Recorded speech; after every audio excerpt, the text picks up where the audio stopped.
Como por hábito, por costume, no mês de maio, que é o mês da família, nós utilizamos o mês de maio para falar sobre a família, sobre o casamento, sobre a instituição mais antiga da face da terra, que é a família. Então, eu peço aos amados irmãos que você dê a estrita atenção a tudo aquilo que vai ser ministrado, tudo aquilo que vai ser falado nesses dias. Vai ser todo mês, e talvez as 2 primeiras semanas do mês seguinte a gente vai continuar a falar um pouco mais de peso aí, Barão. A gente vai continuar falando sobre família, sobre vários assuntos pertinentes, oportunos, para que a gente possa estar abordando, estar de alguma maneira, talvez não seja a palavra correta, mas protegendo, blindando as famílias. Amém, amado? Porque, de fato, o maior alvo do diabo, tenha certeza absoluta disso, é a família. Porque destruindo a família, destrói sociedade, cultura, igreja. Então é necessário nós, de fato, guardarmos a nossa família, o nosso casamento. Eu quero falar sobre casamento insolúvel. Abra o Santo Livro em Mateus 19, a partir do verso 1. E eu sei, amado, como pastor, no estado de pastor, quantas lutas vários irmãos passam no tocante à família. Cada um de maneiras diferentes, em situações diferentes, suportando de maneira diferente, mas passam lutas, passam vales, sangram, choram, e ainda assim continuam caminhando, buscando no Senhor o consolo. Amém. Então quero te dizer que eu vou tratar todos os assuntos com muito temor, com muito respeito, com muita reverência, com muita graça, dado a importância do assunto. Mateus 19, a partir do verso 1, todos, amém? Diz assim, amém ou não? Amém. Diz assim o Santo Livro: aconteceu que, concluído Jesus esses discursos, saiu da Galiléia e dirigiu-se aos confins da Judéia, além do Jordão, e seguiram-no muita gente, e curou-as ali.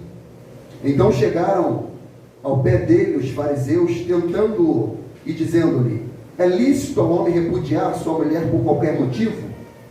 Ele, porém, respondendo, disse-lhes: não lhes tem lido que no princípio o Criador os fez macho e fêmea, e disse: portanto deixará o homem pai e mãe, e unir-se-á a sua mulher, e serão 2 numa só carne.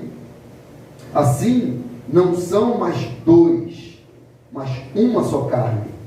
Portanto, o que Deus ajuntou, não separe o homem. Eu vou repetir essa frase aqui, ó. Portanto, o que Deus ajuntou, não separe o homem. Por que eu quero enfatizar isso aqui? Porque nem toda união foi Deus que ajuntou, foi o próprio homem, amém? E aquilo que Deus ajunta, o homem não separa. Disseram-lhe eles, versículo 7: então por que mandou Moisés dar-lhe carta de divórcio e repudiá-la? Disse-lhe ele: Moisés, por causa da dureza do vosso coração, vos permitiu repudiar a vossa mulher, mas ao princípio não foi assim. Eu vos digo, porém, que qualquer que repudiar sua mulher, se não sendo por causa de prostituição, e casar-se com outra, comete adultério. E o que casar com a repudiada também comete adultério. Disseram-lhe seus discípulos: se é assim a condição do homem, relativamente à mulher, não convém casar. Ele, porém, lhes disse: nem todos podem receber esta palavra, mas só aqueles a quem foi concedido. Porque há eunucos que assim nasceram do ventre da mãe, e há eunucos que foram castrados pelos homens, E há eunucos que se castraram a si mesmos por causa do reino dos céus. Quem pode receber isso, que receba. Amém, amém? Pode se assentar em nome de Jesus. Amém?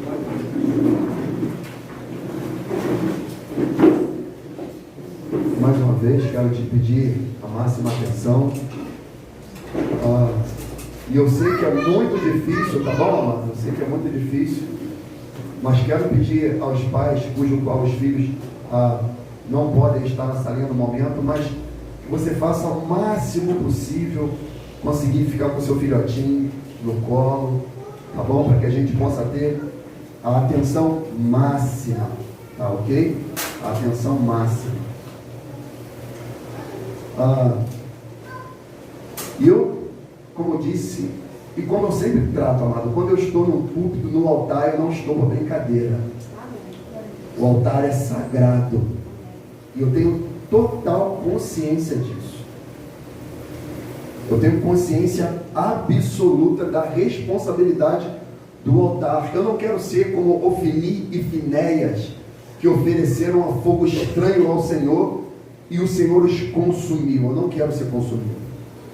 E eu entendo que maior responsabilidade se repousa sobre a minha vida. Porque a questão não é eu proferir as palavras ou passar o ensinamento daquilo que eu não vivo. A Bíblia chama isso de hipocrisia. Hipocrisia é algo de que Deus não aceita, não ama e não gosta. Então eu vou tentar ao máximo ser bem didático, bem calmo, vou ser o mais presbiteriano possível. Amém? Vou tentar ser mais presbiteriano possível. Ontem eu estava mais aleluiado, lá no culto de Piedetá. Mas hoje eu vou ser mais presbiteriano, bem mais tranquilo. Amém? Então o casamento é uma instituição divina, não terrena. O casamento é uma instituição divina. Então, sendo o casamento uma instituição divina e não terrena, sendo o casamento uma instituição do céu e não da terra, então eu não devo consultar a terra aquilo que foi criado pelo céu. Se eu quero aprender sobre medicina, a terra vai me ensinar, porque o homem foi formado do pó da terra. Então, se eu quero saber sobre anatomia, sobre ciência, sobre o homem, sobre a constituição do homem, a medicina pode me ensinar, porque o homem é formado do pó da terra. Então a terra tem condição de ensinar. Mas o casamento não é uma instituição terrena, ela é divina, ela é celestial, ela foi constituída no coração de Deus. Então, se eu quero aprender, viver sobre o casamento, eu não devo consultar a terra, eu devo consultar o céu. Então, com todo respeito às ciências, a terapia de casais, a psicologia, terapia, com todo respeito a essas ciências, que são plausíveis, e têm a sua importância, a sua relevância, mas essas ferramentas de maneira absoluta não podem tratar o casamento, porque o casamento ele é celeste, ele é do céu. Então o céu tem a capacidade, as ferramentas para tratar acerca de casamento.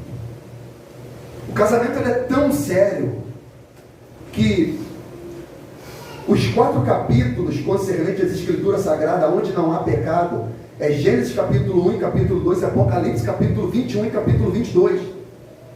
E ambos os capítulos falam acerca de família, acerca de casamento. No Apocalipse ele fala, e o noivo diz à esposa, vem, e ela vem, e eles vão contrair núpcias. E quando Deus prepara todo o ambiente dos Gênesis, toda a casa, Ele estabelece naquela casa a família, o casamento, o matrimônio. Tanto que quando o apóstolo Paulo está falando lá em Éfeso de casamento, mas no interior do apóstolo, ele não está falando de casamento, ele está falando de Cristo e a igreja. Tanto que lá no versículo 32 ele diz: grande é este mistério, digo, porém, a respeito de Cristo e a igreja. Assim também vós, cada um em particular, ame a sua própria esposa como a si mesmo, e a mulher reverencie o marido. Agora, que marido é esse que a mulher vai amar?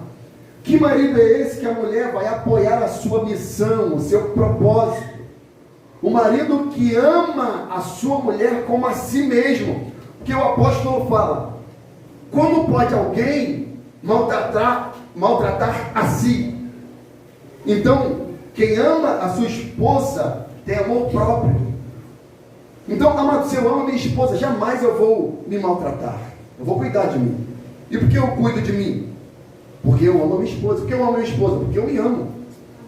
Então, se eu quero estar bem, eu devo tratar ela bem. Então, as condições para o casamento é uma via de mão dupla, que vai e vem.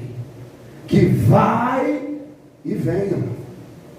Porque no casamento a Bíblia diz assim: só andarão dois juntos se estiverem de acordo, aliança, voto, propósito, cumprimento do mesmo. É necessário que eu leia Efésios 5:22. Vós mulheres, sujeitai-vos a vosso marido como ao Senhor, porque o marido é a cabeça da mulher, como também Cristo é a cabeça da igreja, sendo ele o próprio Salvador do corpo, de sorte que, assim como a igreja está sujeita a Cristo, assim também as mulheres sejam em tudo sujeitas a seu marido. Vós, marido, olha isso aqui: vós, maridos, amai a vossa mulher como Cristo, como também Cristo amou a igreja, e a si mesmo se entregou por ela, para santificar, purificando com a lavagem da água pela palavra, para apresentar a si mesmo igreja gloriosa, sem mácula, nem ruga, nem coisa semelhante, mas santa e irrepreensível. Assim devem os maridos amar a sua própria mulher, como seu próprio corpo. Quem ama a sua mulher, ama a si mesmo, porque nunca ninguém aborreceu a sua própria carne, antes a alimenta e sustenta, como também no Senhor a igreja, porque somos membros do seu corpo. Por isso deixará o homem o seu pai e a sua mãe, e se unirá à sua mulher, e serão dois uma só carne.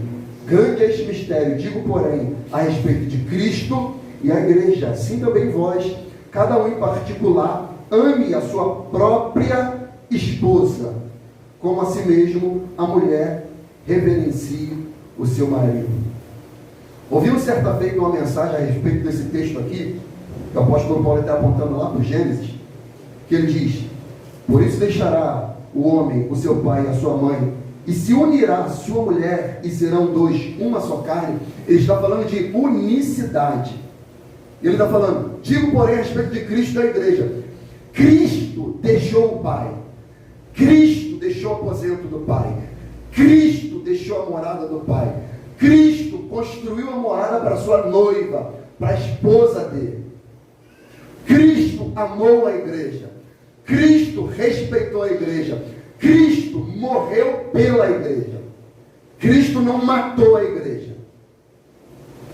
Por que homens estão matando mulheres? Porque são homens mortos. Homem morto produz morte. Porque ele fala: que pessoa maltrata a si mesmo? Antes, a cuida e alimenta. Então, a pessoa que mata a outra, porque de fato a morte já opera nele. Lembra de 1 Epístola de João? Aquele que aborrece seu irmão está em treva, e a morte jaz nele. E sabemos que nenhum homicida tem parte, com ele a vida eterna. Então, os fundamentos divinos, amado, ele não tem nenhum compromisso com a minha e com a sua opinião. Deus, ele é um Deus que opera debaixo de aliança. E debaixo de aliança, como outrora era, na primeira aliança, no primeiro testamento, as alianças eram feitas através do sangue. Ok? As alianças eram feitas através do sangue. Eu, particularmente, Ricardo, tenho por entendimento teológico que nós somos seres tricotômicos. O que é isso? Eu creio que nós somos seres de espírito, alma e corpo. Há quem crê que simplesmente o ser humano é alma e espírito. Corpo e espírito, perdão. Dicotômico. Eu creio que nós somos tricotômico. Espírito, alma e corpo. Eu, particularmente, respeito quem pensa diferente de mim. Mas eu creio, particularmente, que nós somos seres tricotômicos. Hebreus 4:12 vai dizer: porque a palavra de Deus é viva e eficaz, mais penetrante que qualquer espada, afiada de 2 gumes, que penetra até a divisão da alma, do espírito, juntas e medulas. Juntas e medulas aqui é corpo. E é apta para discernir as intenções do coração humano. Então, essa é a eficácia da palavra de Deus, de penetrar na alma, no espírito, nas juntas e medula. Paulo escreveu aos Tessalonicenses, no capítulo 5, versículo 15 em diante, ele diz: veja que ninguém dê a outrem mal por mal, mas segui sempre o bem, tanto uns para com os outros, como para com todos. Regozijai-vos sempre, orai sem cessar. Em tudo dai graça, porque esta é a vontade de Deus em Cristo Jesus para convosco. Não extinguais o Espírito, não desprezeis profecias, examinai tudo, retei o bem, abstendo-vos de toda aparência do mal. E o mesmo Deus de paz, preste atenção, vos santifique em todo o vosso espírito, com letra minúscula, está falando do espírito do homem, e alma e corpo, sejam plenamente conservados e irrepreensíveis para a vinda de nosso Senhor Jesus Cristo, fiel que vos chama, o qual também o fará. Então o apóstolo está falando, olha só, o poder da palavra de Deus tem a capacidade de purificar o espírito, a alma e o corpo, para que ambos se mantenham irrepreensíveis no arrebatamento. No arrebatamento, no retorno de Cristo. E ele diz: fiel ao que vos chama e também o fará. E pelo poder da palavra que penetra no espírito, porque no espírito que há a compreensão, no espírito que há a justificação, no espírito que há a salvação. E ela começa a operar na alma e depois transparece no corpo. Então esse é o poder da palavra de Deus. Mas quando o homem rejeita isso, ele rejeita todos os outros fundamentos. Então o fundamento não são as ciências sociais. O fundamento dentro do casamento é o fundamento bíblico. Eu vou te dar um exemplo.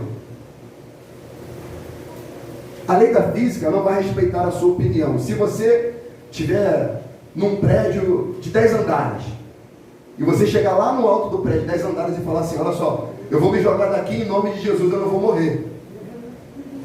Estou cheio de Deus, cheio do Espírito de Deus. Deus, eu vou me lançar daqui, e o Senhor dará ordem aos teus anjos, para que eu não morra. A lei da física não vai respeitar essa tua fé. Você vai se esborrachar todo. Mas o que eu quero retratar? As leis da física não vai respeitar a tua opinião. Não adianta você falar: eu não creio que eu vou pular dali e vou morrer. Não adianta você falar isso. Não adianta eu falar isso. A lei da física não vai te respeitar. Ela se cumpre. Ela acontece, amor. Porque ela é um fato, ela é uma verdade. E contra fatos, diz alguém, não há argumentos. Então, as leis espirituais também, da mesma maneira, não vai respeitar a sua opinião. Se você acredita ou você não acredita, ela vai acontecer. Ela não vai respeitar a sua opinião. E no tocante ao casamento, o autor aos Hebreus, ele disse, Hebreus 13:4, venerado seja entre todos o matrimônio e o leito sem mácula. Porém, os que se dão à prostituição e os adúlteros, Deus os julgará. Outra versão ainda vai dizer assim, ó, digno de honra seja o casamento entre todas as testemunhas. bem como a pureza do leito conjugal. Lembra de Tessalonicenses? Ele santifique em tudo, espírito, homem e corpo. Ele está falando, bem como a pureza do leito conjugal, porquanto Deus julgará os imorais e os adúlteros. Amado, pensa num Deus poderoso e que é um Deus de ricos detalhes. Por exemplo, vocês são adultos aqui, eu estou falando para adultos, para pessoas casadas e talvez para pessoas que aqui vão casar. Quem ainda não casou e vai casar ainda? Ou quer se fazer eunuco aqui, para o reino de Deus? Tem alguém que você vai casar, vai lá para frente ainda, né, Santa? Sua filha aqui. Mas aqui, você pode perguntar a qualquer médico, ginecologista, qual a função do ímen, biologicamente falando. Ele vai falar, não tem função alguma. E biologicamente isso é verdade. O ímen não tem função alguma biologicamente na composição do corpo humano. Não tem. Mas por que Deus colocou isso na mulher? E sabe qual é a linguagem médica do ímen? Ímen anelar. Porque ele lembra um.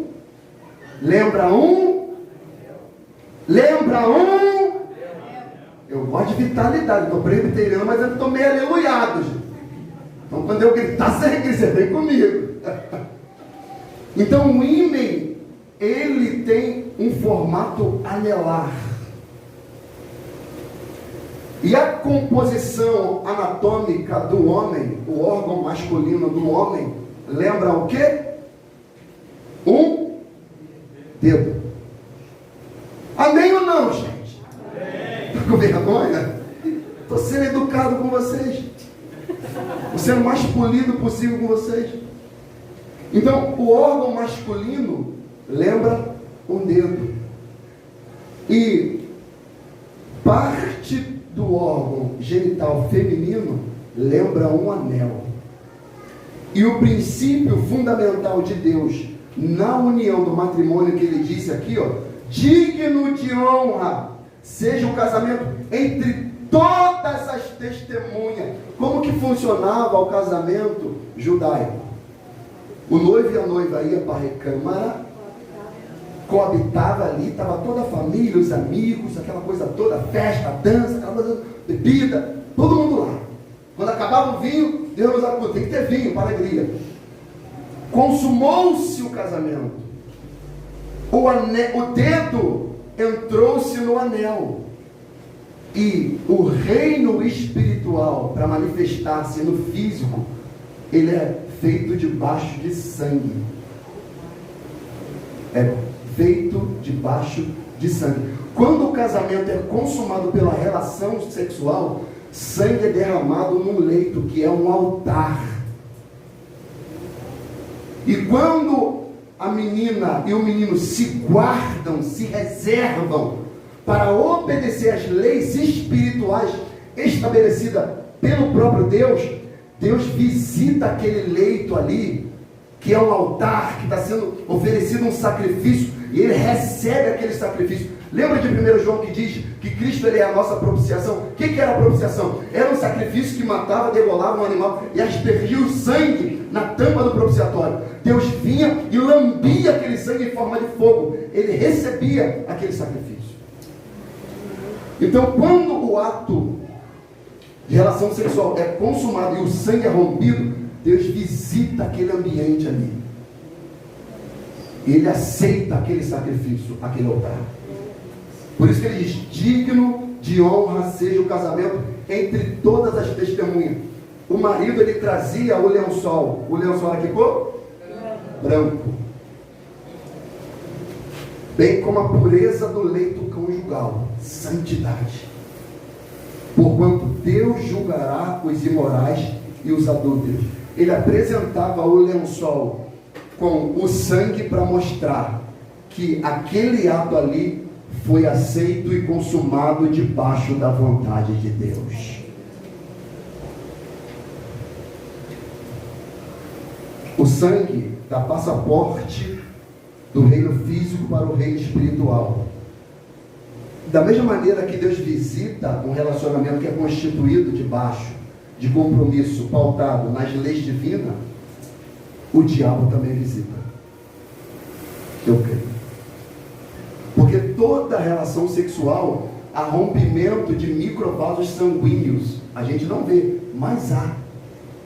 Por isso que é necessária lubrificação para não ter muito ferimento. Mas toda relação sexual há rompimento de vasos, microvasos sanguíneos. A Adriana aqui, ela estudou. Você estudou? Enfermagem, ela sabe. Eu estudei para falar isso aqui, eu não estou falando besteira não, mano. Então, quando se há também a relação sexual não debaixo da lei divina, dá-se brecha para o diabo entrar. Porque o diabo é um ser legalista, ele trabalha debaixo da legalidade. É por isso que Efésios 4:27 diz: não deis lugar ao diabo. Então, quando uma relação ilícita ela é realizada, aquele altar ali está sendo oferecido um sacrifício para demônios. Meu Deus do céu. Meu Deus do céu. E ele recebe. E ele fecha esse pacto de sangue. Porque o casamento é uma aliança de alma. Já não são as duas, mas um. Uma só carne. E o diabo ele inverte as polaridades. As pessoas vão para o leito depois quer consumar o matrimônio. É o matrimônio depois o leito. O diabo inverte o desejo divino. Deixa eu ler alguns textos aqui para embasar teologicamente aquilo que eu estou dizendo.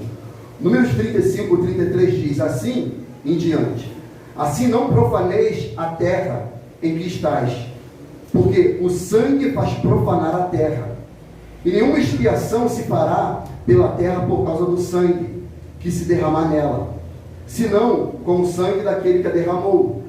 Não contaminareis, pois, a terra na qual vos habitareis, no meio da qual eu habitarei, pois eu, o Senhor, habito no meio dos filhos de Israel.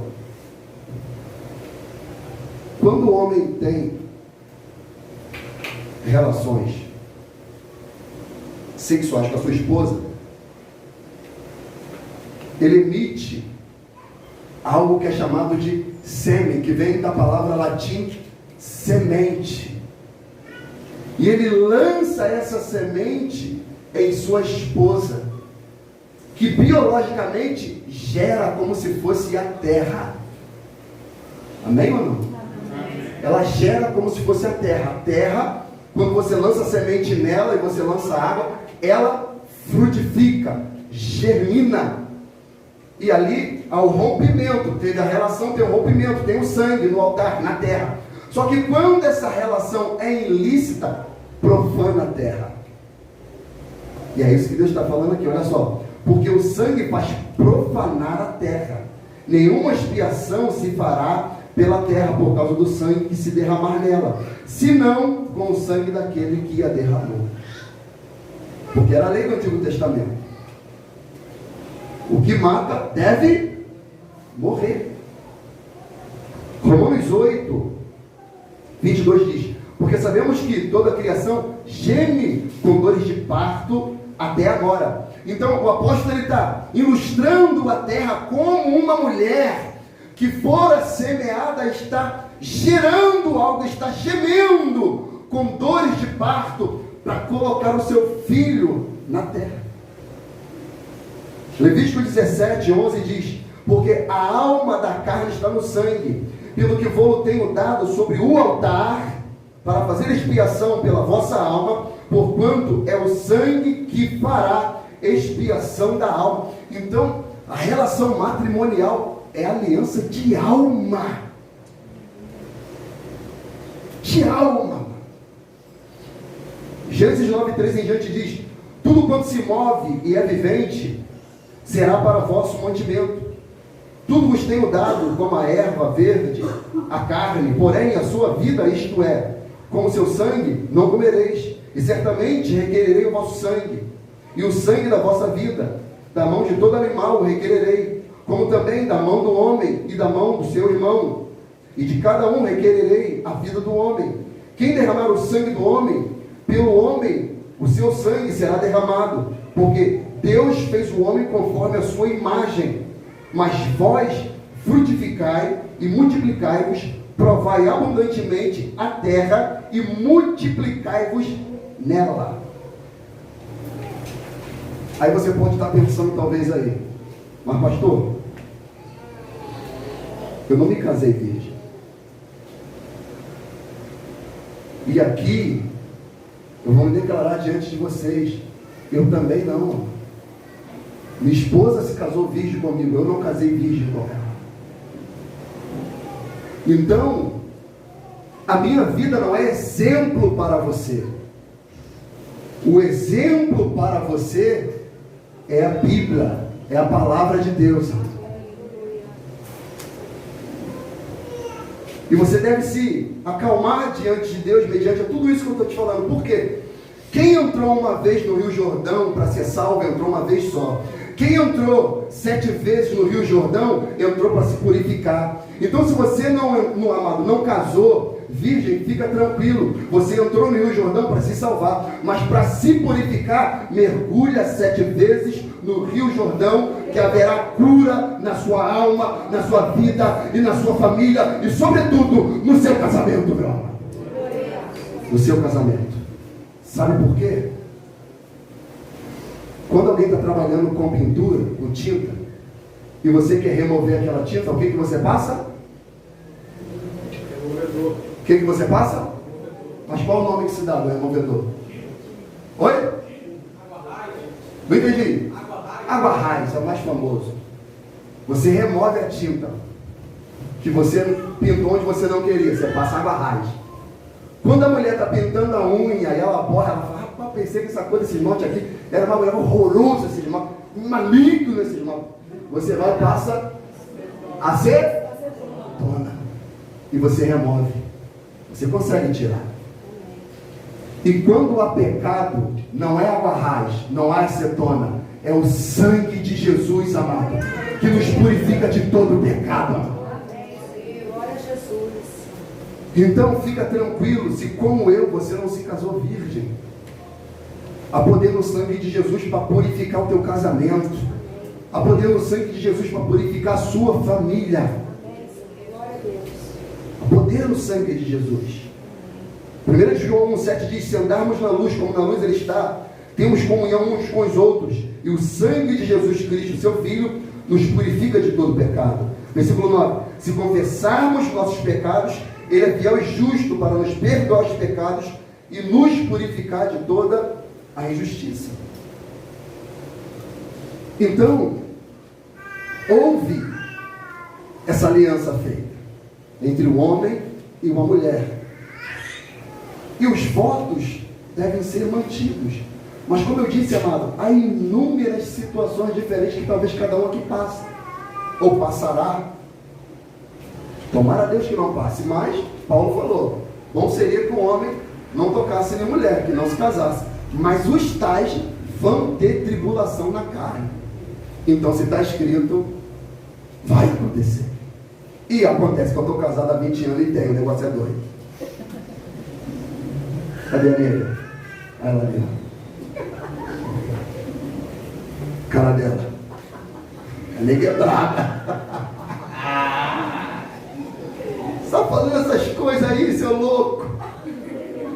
Não chamarás o teu irmão de louco, de raca, que os tais herdarão o lago de fogo, diz a Escritura.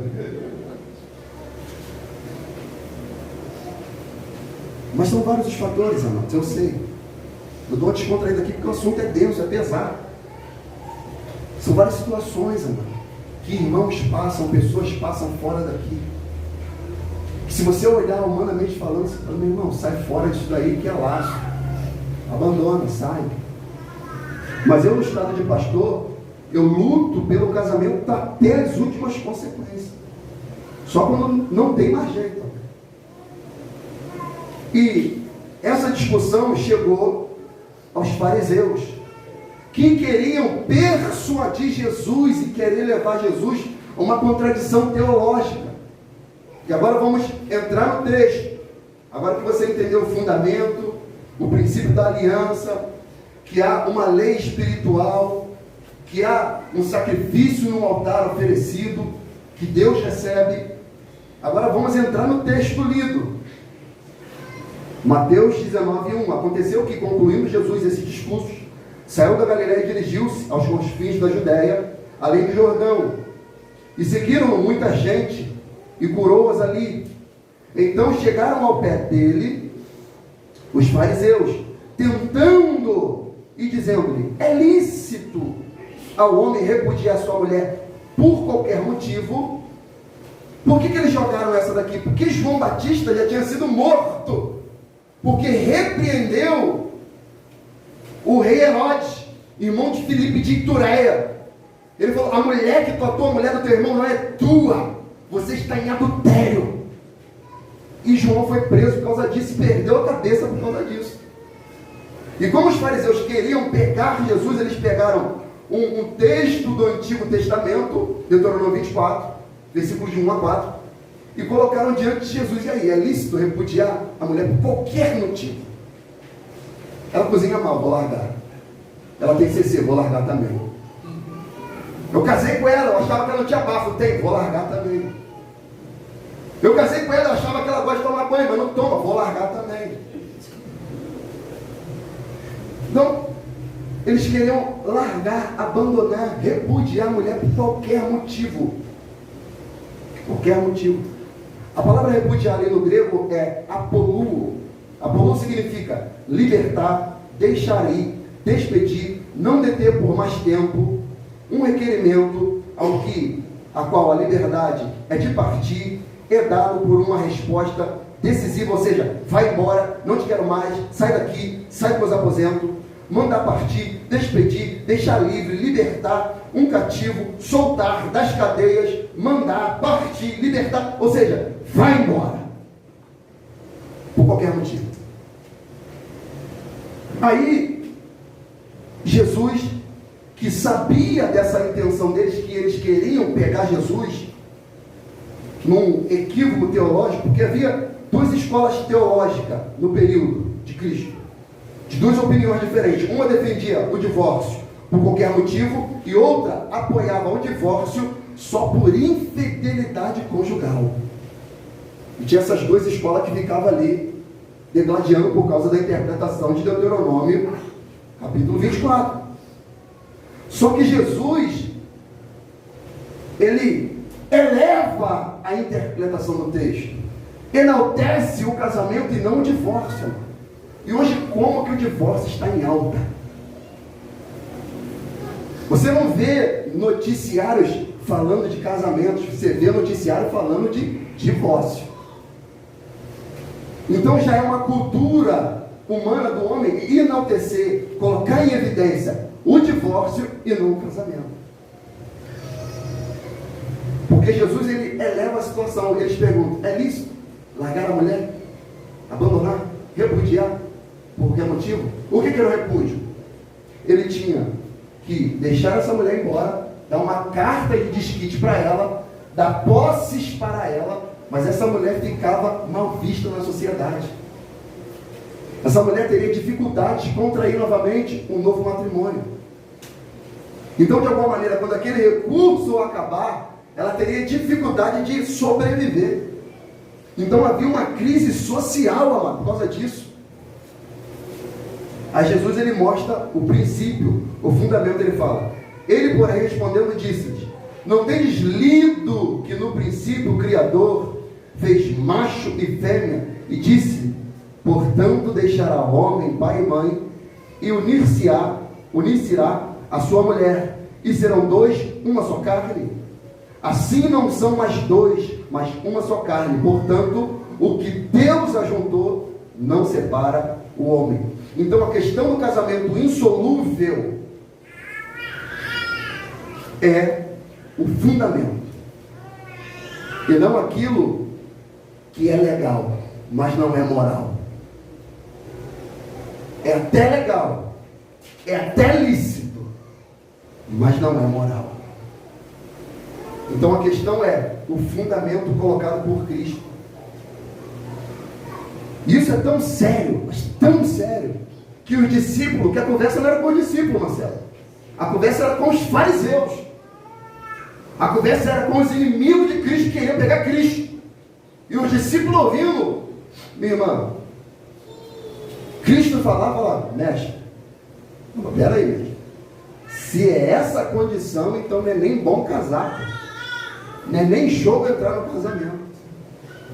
Se é desse jeito aí, se é para casar e nunca mais se separar, não é nem jogo entrar nessa partida. Quando a gente lê, amados irmãos, essa questão do homem e a mulher se fundir é tão tremenda, sabe por quê? Porque em Gênesis capítulo 5, quando você vai ler acerca das gerações de Adão, a Bíblia diz que Deus chamava Adão e Eva de Adão. Você já leu isso? Alguém já reparou isso?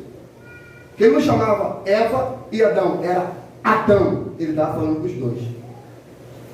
Por causa da unicidade que era o casamento deles. A divisão se dá por causa do pecado. Mas quando a unidade, santidade, obediência é uma só carne. Não ouviste que o Criador fez macho e fêmea? E os criou e os abençoou e chamou o seu nome Adão. Ele chamava Eva e Adão. Era Adão que ele falava com os dois. Malaquias, abre aí Malaquias comigo. Malaquias 2, 12 em diante.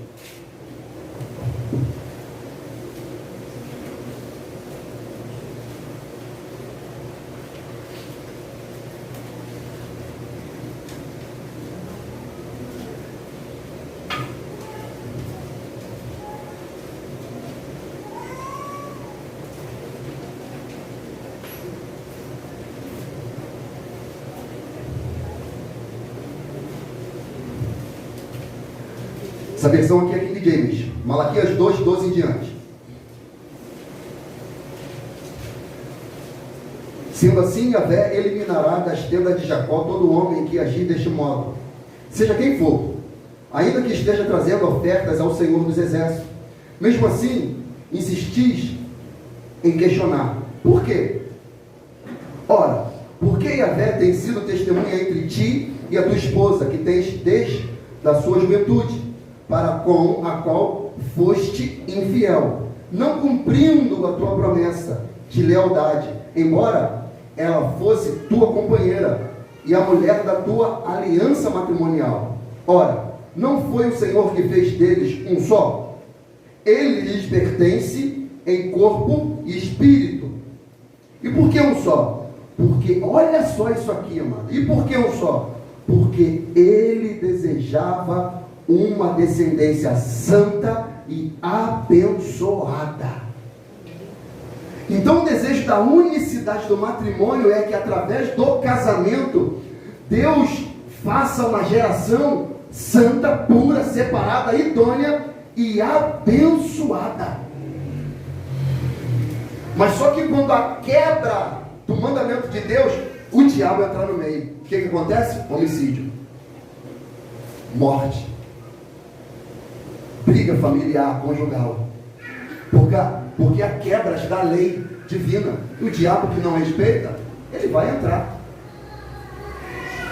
Aí ele diz: portanto, cuidai atentamente de vós mesmos, ninguém seja infiel para com a sua esposa, a mulher da sua mocidade, pois eu odeio o divórcio e também odeio aquele que cobre as suas vestes de violência, afirma o Senhor dos Exércitos. Por isso, procedeis com sabedoria e não sejais infiéis, diz o Senhor.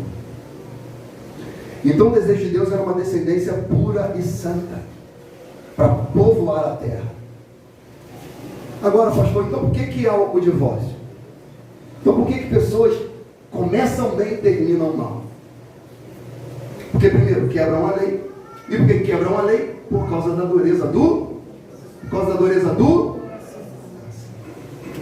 Quando Jesus coloca o fundamento doutrinário, cristocêntrico, de Gênesis, aí eles falam, disseram-lhe eles, então por que mandou Moisés dar-lhe carta de divórcio e repudiá-la?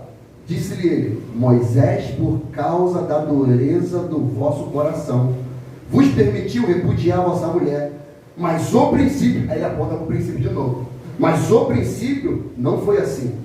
Eu vos digo, porém, que qualquer que repudiar sua mulher, não sendo por causa de prostituição, e casar com outra, comete adultério. E o que casar com a repudiada também comete adultério. Então, Moisés deu a carta de divórcio por causa da dureza do coração do homem. Quando o coração maligno do homem, perverso do homem, aqui eu coloco homem e mulher. Homem e mulher. Então, fora necessário, sabe por quê? Senão os homens matariam. E hoje acontece isso. Não aceita, mata. Não quer, mata. Não quer, agride. Não quer, humilha. Não quer, maltrata. Mas Jesus fala, olha só, é por causa da dureza dos vossos corações. Mas não foi assim no princípio. O que Deus ajuntou, não separa o homem. Amado, não é à toa que a Bíblia diz que nós erramos por não conhecer as Escrituras. Tantos males seriam evitados, amado. Tantas confusões seriam evitadas. Se a gente não endurecer o nosso coração, o que a Escritura diz? Se hoje ouvires atentamente a voz do Senhor teu Deus, não endureçais o vosso coração. Aí está aqui o pastor pregando. Se guarda, se preserva, espera no Senhor. Tem uma vida casta, reta, idônea, espera. Vê essa pessoa, conheça essa pessoa, converse com o pai dessa pessoa, converse com a mãe dessa pessoa, olha o histórico familiar dessa pessoa, vê a postura dessa pessoa, observa essa pessoa, vê como essa pessoa trata o pai, vê como essa pessoa trata a mãe, vê como essa pessoa é na sociedade, vê se esse camarada gosta de trabalho.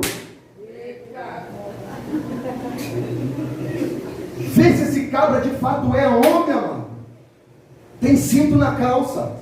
Não é calça frouxa. Os caras que andam com a calça arreada, caída. Mostrando. Pelo amor de Deus, gente. Não, mas que ele é bonitinho, pastor. Tu vai ver o bonitinho dentro da tua casa depois, tu vai ver. Como é que ele é bonitinho, pesado.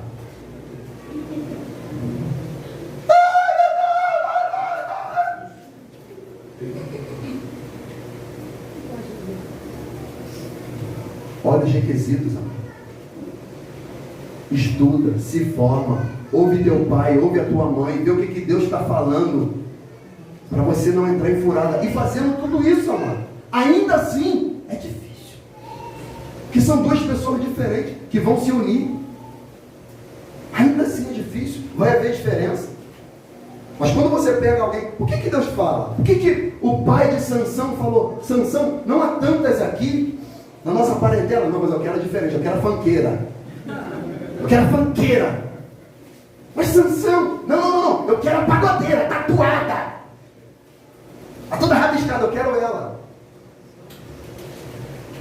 Qual foi o final?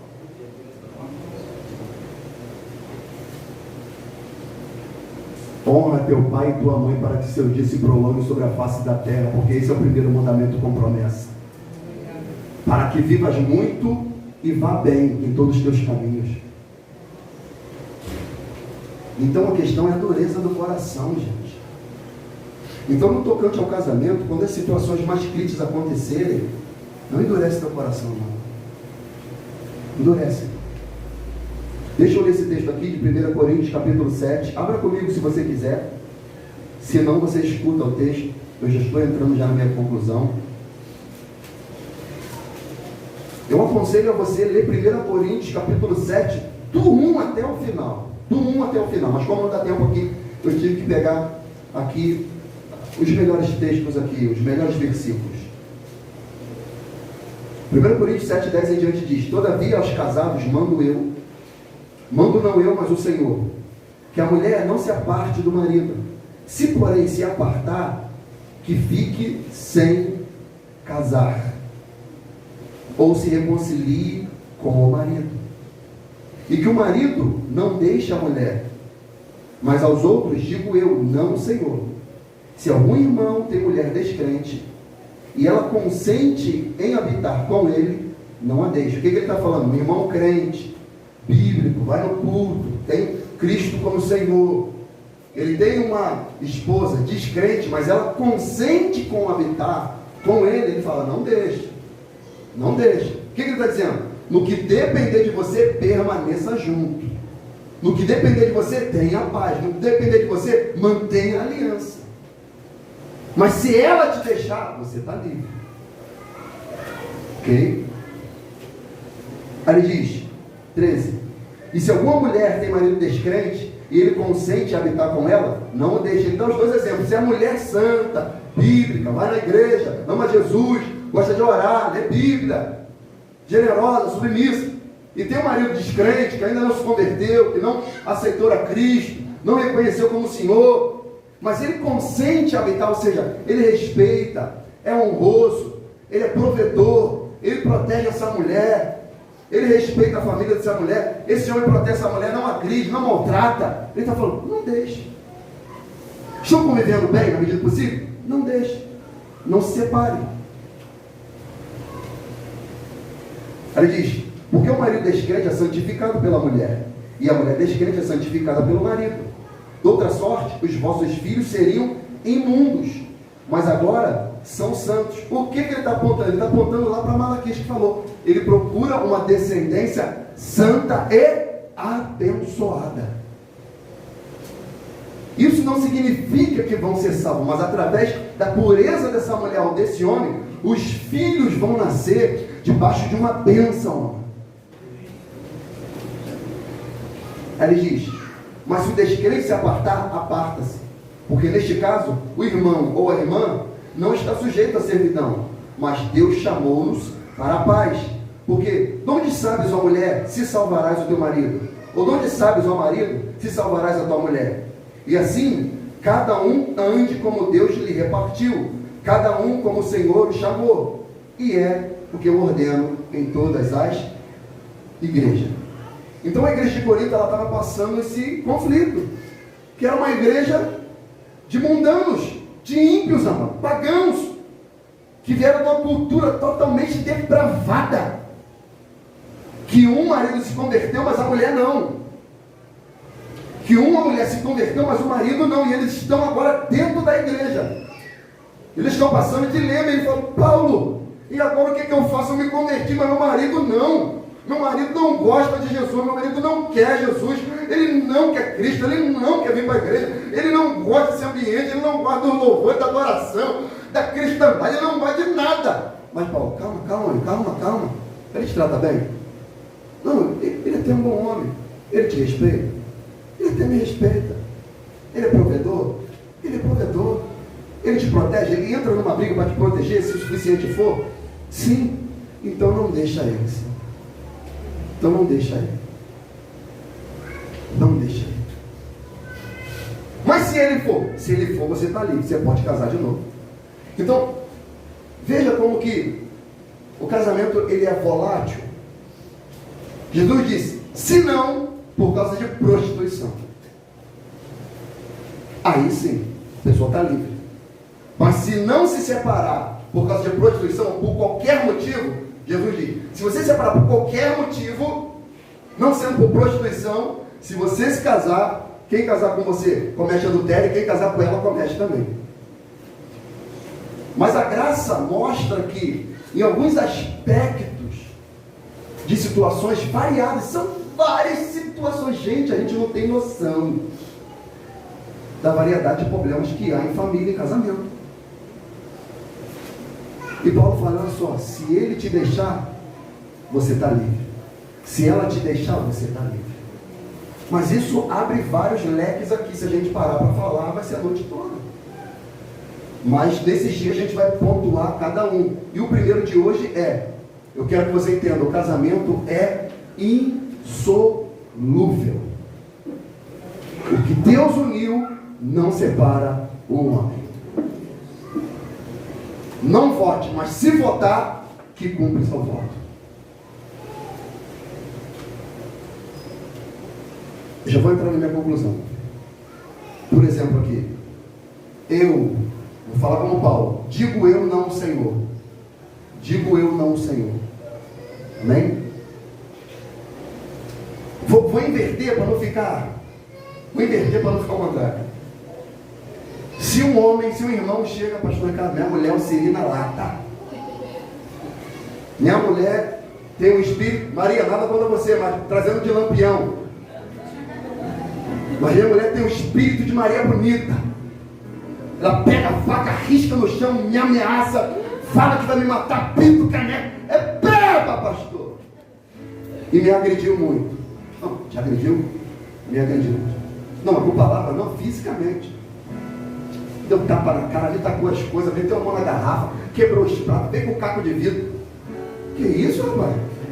Mas nem parece tão doce. Pastor, você está enganado, pastor. Mas a voz dela, pastor, dentro de casa, dentro de ver, mais grave que a minha.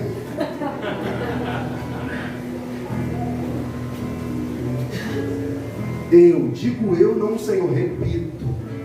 Em caso de agressão, se o irmão ou a irmã, pastor, não aguento mais esse casamento. Te agrediu. Te bateu. Te ameaçou. Vou nem agressão, ameaça. Falou que vai te matar. Digo eu, não o Senhor, se apaga. Porque eu não quero ficar com sangue nas minhas mãos por omissão. Prefiro errar pelo excesso, se aparta. Porque essa parte não está cumprindo a parte dele no casamento. Ou a parte dela no casamento. Mas como eu disse anteriormente, há poder no sangue de Jesus, amado. Há poder no perdão. Há poder na restauração. Então que nós possamos perceber a responsabilidade do compromisso no casamento.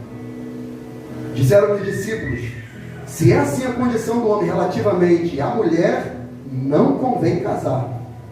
Ele, porém, lhes disse, nem todos podem receber esta palavra, mas só aqueles a quem foi concedido. Porque é eunucos que nasceram do ventre da mãe, e é eunucos que foram castrados pelos homens, e é eunucos que se castraram a si mesmos por causa do reino dos céus. Quem pode receber isso que recebe? Os discípulos parece que olharam um para a cara do outro assim. Eu acho que foi Pedro. Pedro é desse espírito. Já era casado, né, Pedro? Pedro olhou assim. Por que, Jesus? Mas como é que é? Se casou é até o final? Se casou é até ficar velhinho? Se casar tem que aguentar essa mulher rir, chora, brinquedo, isso é doida até o final? É até o final. Rapaziada, quem casou, casou, quem não casou, não casa não. Vamos seguir o mestre, vamos evangelizar, vamos expulsar demônio, vamos ir pela Galileia, pela Judéia, porque estou vendo que o negócio de casamento que Jesus falou é sério. Mas Pedro, eu já estou nesse laço, não tem como sair. Aí Jesus falou, olha só, nem todos podem receber essa palavra, mas só aqueles a quem foi concedido. Deus parece que coloca uma graça, um poder, uma unção sobre aquele que entra no casamento com a intenção correta. Porque a questão não é casar, a questão é casar com a intenção correta. As pessoas estão casando com a intenção errada. As pessoas estão casando para legalizar o sexo. As pessoas estão casando para fugir da realidade da sua casa, do seu pai, da sua mãe. As pessoas estão casando porque está vendo problema na casa do pai, na casa da mãe, na confusão em família.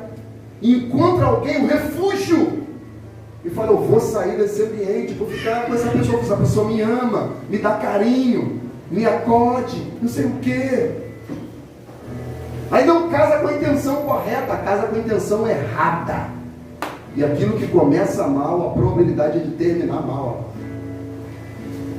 Mas quando a pessoa casa com a intenção correta, Deus comunica a graça, Deus comunica a unção, Deus comunica poder, Deus comunica, meus irmãos, poder de perdoar, seja o que for. Amados, leia 1 Coríntios, repito, leia 1 Coríntios capítulo 7, do 1 até o final dele. E homens, quero terminar falando para vocês, homens, a minha classe. Falando de homem, amém, amor? Brabo, barba, entendeu, William? Lenhador, brabo. Homem que é homem, respeita. Homem que é homem, não trai. Homem que é homem, protege. Homem que é homem, voa além. Ama mais a sua mulher do que os próprios filhos. Isso vale para a mulher também, porque a mulher que tem esse tipo de sentimento. Filho é para sempre, marido não. Casou por causa de quem então, santo? Já dei vários motivos aqui, amor. Mas você não vê nenhum texto falando: pais, ame vossos filhos. Claro que vai amar, não é isso que a Bíblia não quer dizer. Mas do tocante à esposa, ela é primeiro lugar. Primeiro lugar. Efésios 5:28 até terminar diz: assim devem os maridos amar a sua própria mulher como a seu próprio corpo. Quem ama a sua mulher ama a si mesmo, porque nunca ninguém aborreceu a sua própria carne, antes a alimenta e sustenta, como também o Senhor a igreja. Grande é este mistério, digo, porém, a respeito de Cristo e a igreja. Assim também vós, cada um em particular, ame a sua própria mulher como a si mesmo, e a mulher reverencie o marido. Como que a mulher não vai reverenciar um homem desse? Que protege, que guarda, que sustenta, que provê, que se dedica, que se empenha, que se cuida para ela, que cuida dela. Essa mulher vai ficar maravilhada, mano. Esse cara é meu herói, meu. Eu já dei um exemplo aqui, torna a repetir porque é pertinente. E Deus guarde, porque esse não é o desejo. Mas se estiverem numa canoa, você, sua esposa, seu filho, e só dá para salvar um, que você salve a sua esposa. É sério esse exemplo. Tenho 2 filhos, mas isso mostra o amor. Olha Jó, perderam 10 filhos. Imagina o caos que foi o casamento de Jó. Como é que aquela mulher ficou abalada emocionalmente? Mas o casamento de Jó foi a prova de bala.